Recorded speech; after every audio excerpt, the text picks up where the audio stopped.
Graça, paz e misericórdia da parte de nosso Senhor e Salvador Jesus Cristo. A você que nos acompanha aqui neste canal, bem-vindo para a segunda parte da nossa escola bíblica dominical, a lição de número 4, onde estamos estudando sobre a iluminação espiritual do crente. Se você ainda não assistiu o vídeo da primeira parte, eu lhe convido, assista ele para que você acompanhe o raciocínio nesta segunda parte, nesta continuação da nossa escola bíblica dominical. Pois bem, estamos agora no tópico 2 desta lição, onde estaremos tratando sobre a sobreexcelente grandeza e a força do poder divino. A sobreexcelente, em outras palavras, é um termo, é um poder divino imensurável. Está dizendo sobre a imensurabilidade do poder divino. Não há como medir, não há como apontar, não há como estabelecer a grandeza, o alcance deste poder. É um poder sobreexcelente. Então, a grandeza deste poder. E a expressão que refere-se a essa grandeza deste poder é o poder de Deus, a capacidade deste poder em transformar o homem e trazer ao homem pecador a salvação. Então, é a capacidade,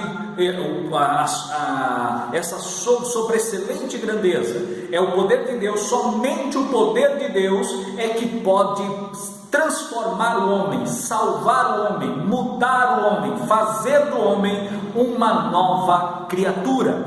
E muitas vezes o homem natural, a pessoa natural, não entende, não compreende o poder de Deus. Há sempre aqueles que até questionam: mas como? Essa pessoa foi isso, foi aquilo no passado e agora diz que é santo? Sim, é a grandeza do poder de Deus que faz isso, que transforma o homem. A esperança da vocação e riquezas da sua herança. Então é concretizado no homem a esperança da vocação e as riquezas de sua herança. Também nós aprendemos, o texto fala a sobreexcelente grandeza e a força do poder divino. Que força é essa?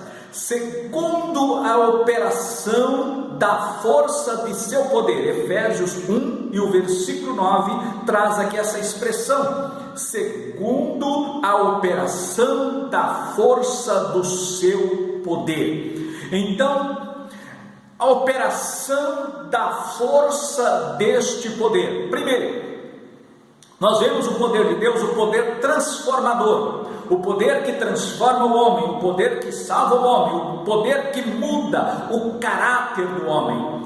Quantas pessoas, por exemplo, o caso do apóstolo Paulo, o próprio apóstolo Paulo, ele saiu de Jerusalém com cartas em punho, com direção a Damasco, para em Damasco prender a todos do caminho, para em Damasco encontrar aqueles que eram do caminho, para levarem presos a Jerusalém, para levarem presos aos tribunais, para julgá-los. Esse julgamento, nós sabemos que era um julgamento, não era um julgamento reto, não era um julgamento justo, mas era apenas uma forma, apenas para formalizar uma condenação, uma morte, uma execução.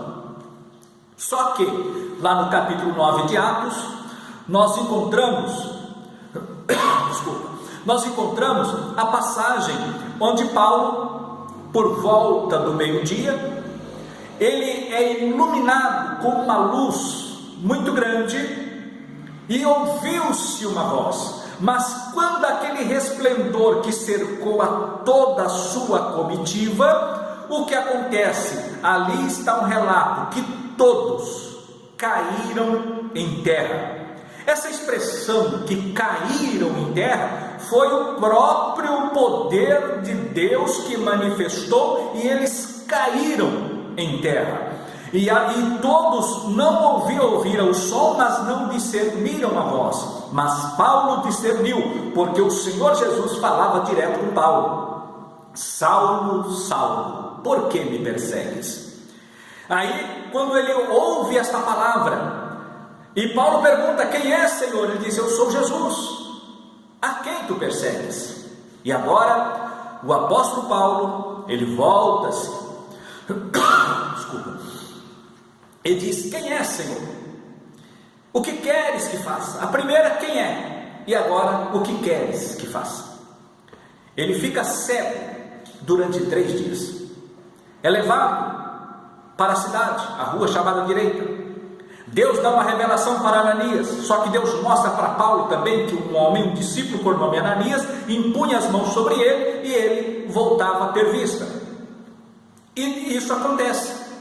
Ananias vai, ora por Paulo, a sua vista volta ao normal, ele é batizado, porque ele esteve por 3 dias em jejum e oração.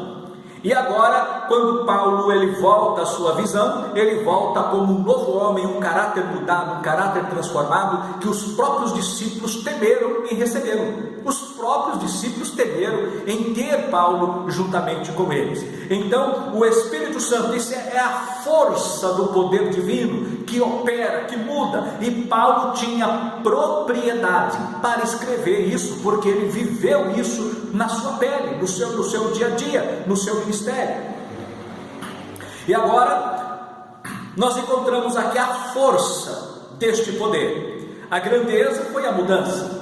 A força deste poder operou o quê? A ressurreição de Cristo.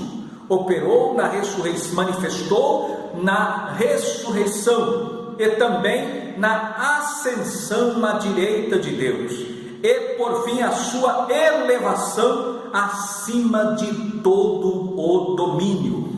Aqui o apóstolo ele apresenta essas características que mostra a grandeza do poder e a força do poder divino. Logo, o poder divino ele é algo que é imensurável, ele é incalculável, ele é incompreensível, mas ele é perceptível pela nossa vida, porque o nosso testemunho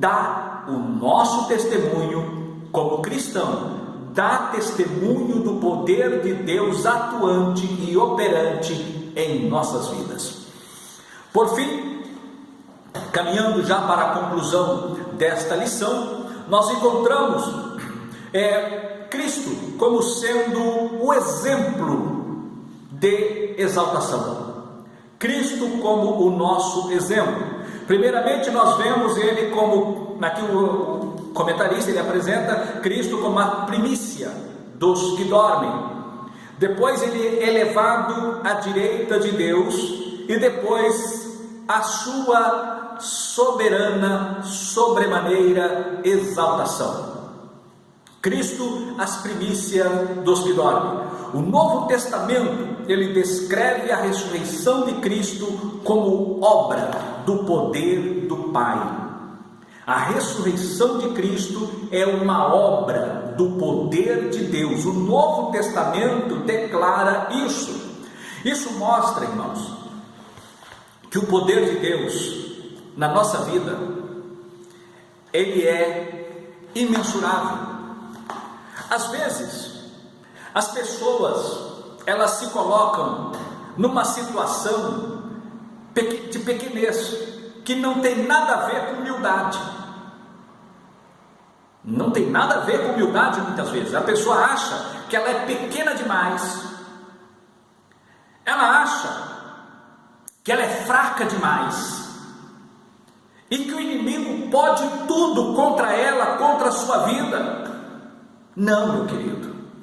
O inimigo não pode tudo contra você, contra a sua vida.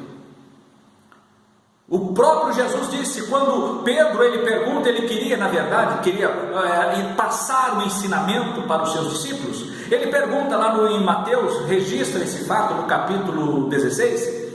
Ele diz: o que dizem os homens ser o filho do homem? Aí uns dizem que é Jeremias, outros dizem que é Elias, João Batista, alguns dos profetas. E ele fala: em vós. para vocês, o que eu sou? Onde Pedro, ele diz: tu és o Cristo, o Filho do Deus vivo.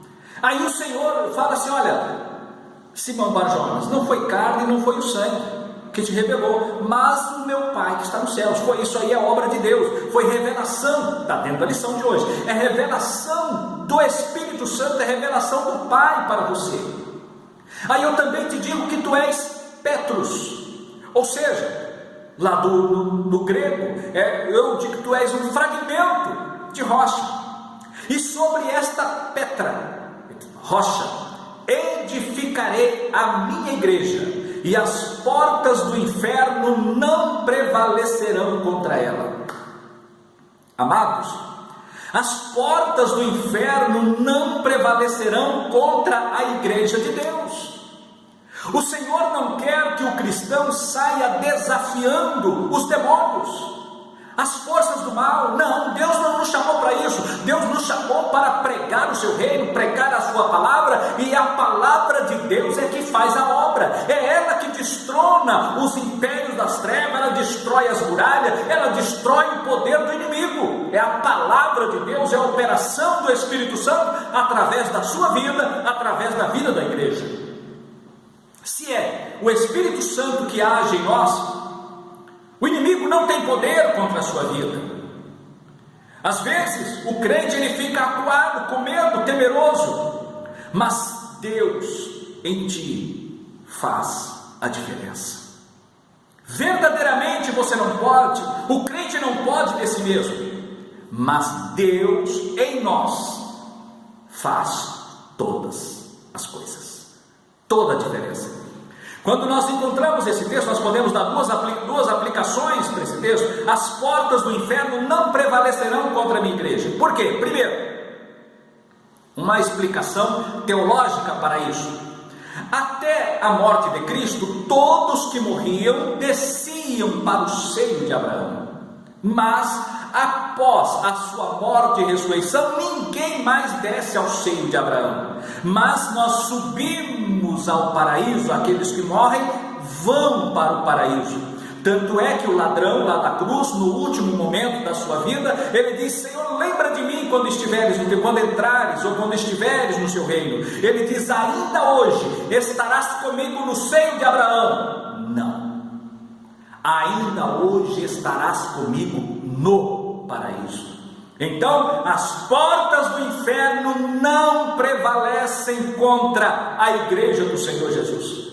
Por outro lado, a sua igreja militante, que você faz parte, ela não está sujeita às forças e aos domínios e poderes do maligno, mas porque a sua vida está debaixo do domínio e do poder de Deus, debaixo das asas do Deus Todo-Poderoso. E para que o inimigo chegue a você, terá que passar pelo poder de Deus. Passar pelo poder de Deus ele não consegue, porque Deus é quem nos protege, nos guarda e nos livra. Estamos abrigados neste poder. Por isso, o poder de Deus, essa grandeza, ela é manifesta hoje na igreja. E o Senhor Jesus, ele foi elevado à direita de Deus. Ele está hoje onde? À direita do Pai. E à direita do Pai ele intercede pela sua igreja, ele intercede pelos seus filhos. Quando você ora, que você apresenta a sua petição, que você apresenta a sua causa e coloca em nome de Jesus. O que acontece? O que é isso? Primeiramente, quando a pessoa ele está com uma causa na justiça, ele procura um profissional da área, no caso um advogado, e apresenta a causa. O advogado vai fazer a defesa, ele escreve a causa, ele conta o relato, os fatos, ele conta a situação daquela pessoa. E depois ele apresenta os códigos de lei, os artigos de lei, que embasa o direito do seu cliente, daquela pessoa que confiou a sua causa. E então ele apresenta para o juiz. E o juiz lê os fatos, observa os fatos, vê as provas e vê o texto da lei e então decide a sentença favorável àquela pessoa. Quando oramos, nós apresentamos os fatos, os nossos delitos, os nossos pecados a Deus. Mas ao final da oração nós colocamos em nome de Jesus. Aleluia. Aí é o sangue do Filho de Deus que assina a nossa petição. E então vem a resposta de Deus para as tuas orações, para as tuas petições. Muitas causas, ela demora anos nos tribunais para resolver. Mas as causas do crente, muitas vezes há problema que você ora 1 ano, 2, 10, 15, 20 para resolver. Mas há problemas que você ora a Deus, você mal termina a oração e você já tem a resposta. Você ora na madrugada e durante o dia, Deus já está agindo, Deus já está respondendo. Isso mostra que Deus, Ele cuida de nós, e o seu poder, Ele atua em nós.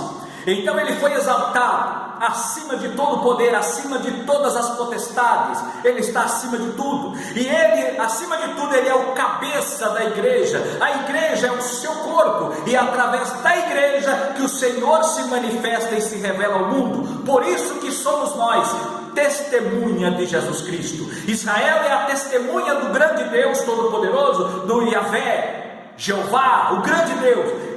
Israel é testemunha, Jesus é a fiel testemunha de Jeová, e nós somos as testemunhas de Jesus Cristo. Ele diz: ficai na cidade de Jerusalém, até que do alto sejais revestido de poder, e ser-me-eis testemunhas. Testemunhas, testemunhas. Nós vamos ser testemunha de Cristo até os confins da terra. Então nós vamos dar testemunho, e hoje estamos dando testemunho da grandeza e do poder de Deus. Assim, amados, nesta lição de hoje nós aprendemos sobre a sabedoria, aprendemos sobre a revelação, aprendemos sobre a grandeza do poder, a sobreexcelência deste poder, dessa grandeza, sobre o que é a salvação, a nossa restauração, a nossa mudança de caráter, a nossa transformação, e também as riquezas da glória de Deus manifesta na vida da igreja. Que Deus abençoe você, que Deus guarde você, que Deus guarde a sua casa, que Deus guarde a sua família, e vamos até a próxima lição, em nome de Jesus Cristo, se Ele assim nos permitir. Que Deus abençoe a todos. Amém.